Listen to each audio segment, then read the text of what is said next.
मित्रों, अपने धर्म ग्रंथों और तस्वीरों में देखा होगा कि भगवान विष्णु शेषनाग की सैया पर विराजमान रहते हैं और देवी लक्ष्मी बड़े ही प्रेमपूर्वक उनके चरण दबाया करते हैं। दोनों का यह दृश्य देखकर उनके भक्त यही चाहते हैं कि दोनों में यह प्रेम सदा बना रहे। लेकिन ऐसा एक बार क्या हो गया था कि आपस में लड़ पड़े थे माता लक्ष्मी और भगवान विष्णु। इस बात की जानकारी हम आपको एक कथा के माध्यम से बताते हैं। भगवान विष्णु और माता लक्ष्मी के बीच लड़ाई क्यों हुई? भगवान विष्णु और माता लक्ष्मी के बीच लड़ाई क्यों हुई? एक बार श्री हरि नारायण देवी लक्ष्मी से बोले, लोगों में कितनी भक्ति बढ़ गई है, सब नारायण नारायण करते हैं। भगवान की बात सुनकर लक्ष्मी जी बोली, आपको पाने के लिए नहीं, मुझे पाने के लिए भक्ति बढ़ गई है। जिस पर श्री हरि बोले, लोग लक्ष्मी लक्ष्मी ऐसा जाप नहीं करते हैं। ये सब संवाद के बाद देवी लक्ष्मी बोली कि विश्वास ना हो तो परीक्षा हो जाए। जिसके बाद भगवान विष्णु एक गांव में ब्राह्मण का रूप धारण कर गए और एक घर का दरवाजा खटखटाया। घर के यजमान द्वार खोलकर पूछा, आप कहाँ के हैं? तो प्रभु बोले, हम तुम्हारे नगर में परमात्मा का कथा कीर्तन करना चाहते हैं। जिस पर यजमान बोला, ठीक है महाराज, जब तक कथा होगी आप मेरे घर में रहना। बाद में गांव के कुछ लोग इकट्ठा हो गए और सारी तैयारी कर दी। पहले दिन कुछ लोग आए, अब प्रभु स्वयं कथा कर रहे थे तो संगत बढ़ी। दूसरे और तीसरे दिन और भी भीड़ हो गई। विष्णु जी खुश हो गए कि कितनी भक्ति है लोगों के भीतर। उधर लक्ष्मी जी ने सोचा कि अब देखा जाए कि क्या चल रहा है। तब देवी ने बूढ़ी माता का रूप लिया और उस नगर में पहुंची जहां एक महिला ताला बंद करके कथा में जा रही थी। कि देवी उसके द्वार पर पहुंची और बोली, बेटी जरा पानी पिला दे। देवी की बात सुनकर महिला बोली, माताजी 3:30 बजे हैं, मेरे को प्रवचन में जाना है। जिस पर लक्ष्मी माता बोली, पिला दे बेटी थोड़ा पानी, बहुत प्यास लगी है। तब उस महिला ने लोटा भर के पानी घर से लाए और माता ने पानी पिया। तब लोटा वापस लौटा तो वह सोने का हो गया। यह देखकर महिला सोच में पड़ गई कि लौटा दिया तो पीतल का था, पर वापस लिया तो सोने का, कैसी चमत्कारिक माता है। अब उस महिला ने हाथ जोड़कर कहा कि माता जी, आपको भूख भी लगी होगी, खाना खा लीजिए। विष्णु और माता लक्ष्मी की कथा।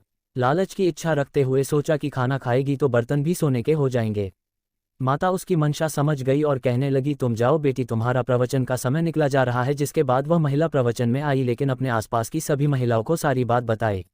अब महिलाएं यह सुनकर चलते सत्संग के बीच में से उठकर चली गई। वहीं अगले दिन से इस कथा में लोगों की संख्या कम हो गई। तो भगवान हरि ने पूछा कि लोगों की संख्या कम कैसे हो गई? तब किसी ने कहा, नगर में एक चमत्कारिक माताजी आई है, जिसके घर से दूध पीती है तो ग्लास सोने का हो जाता है, थाली में रोटी सब्जी खाती है तो थाली सोने की हो जाती है। उनके चलते लोग प्रवचन में नहीं आते। जिसके बाद विष्णु जी समझ गए कि देवी लक्ष्मी का आगमन हो चुका है। इतनी बात सुनते ही देखा कि जो यजमान सेठ जी थे वो भी उठ खड़े हो गए, चुपके से निकल लिए और माता लक्ष्मी के पास पहुंचकर बोले, माता मैं तो भगवान की कथा का आयोजन कर रहा था और आपने मेरे घर को ही छोड़ दिया। देवी बोली, तुम्हारे घर तो मैं सबसे पहले आने वाले थी, लेकिन तुमने अपने घर में जिस कथाकार को ठहराया है ना वो चला जाए तभी तो मैं आऊं। सेठ जी बोले, बस इतनी सी बात, उन्हें अभी धर्मशाला में कमरा दिलवा देता हूं। अब जैसे ही भगवान कथा करके घर आए तो सेठ जी बोले, महाराज आप अपना बिस्तर बांधो और जाओ, आपकी रहने की व्यवस्था अब से धर्मशाला में कर दी है। जिस पर महाराज बोले, अभी तो कथा के 2-3 दिन बचे हैं, यही रहने दो। सेठ बोले, नहीं नहीं, जल्दी जाओ, मैं कुछ नहीं सुनने वाला, मुझे किसी और मेहमान को अपने घर में ठहराना है। माता लक्ष्मी कहाँ निवास करती है? पौराणिक कथा। इतने में ही देवी लक्ष्मी आई और कहा कि सेठ जी आप थोड़ा बाहर जाओ, मैं इन्हें विदा करती हूँ।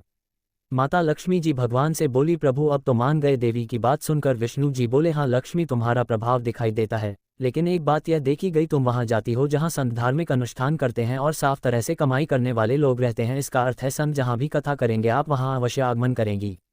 इतना कहकर श्री नारायण ने बैकुंठ के लिए प्रस्थान किया। अब प्रभु के जाने के बाद अगले दिन सेठ के घर सभी गांव वालों की भीड़ हो गई। सभी चाहते थे कि यह माता सभी के घरों में आए, लेकिन विष्णु जी के जाने के बाद देवी लक्ष्मी ने सेठ और बाकी सभी गांव वालों को कहा, अब मैं भी जा रही हूं। सभी कहने लगे कि माता ऐसा क्यों, हमसे क्या भूल हुई है? माता ने कहा, मैं वही रहती हूँ जहाँ नारायण का वास होता है, आपने नारायण को तो यहाँ से निकाल दिया तो मैं यहाँ कैसे रह सकती हूँ? और वो चली गई। तो मित्रों, आपने जाना कि आपस में क्यों लड़ पड़े थे माता लक्ष्मी और भगवान विष्णु। यदि आपको ये कथा अच्छी लगी तो शेयर जरूर करें। यमलोक का मार्ग कैसा होता है?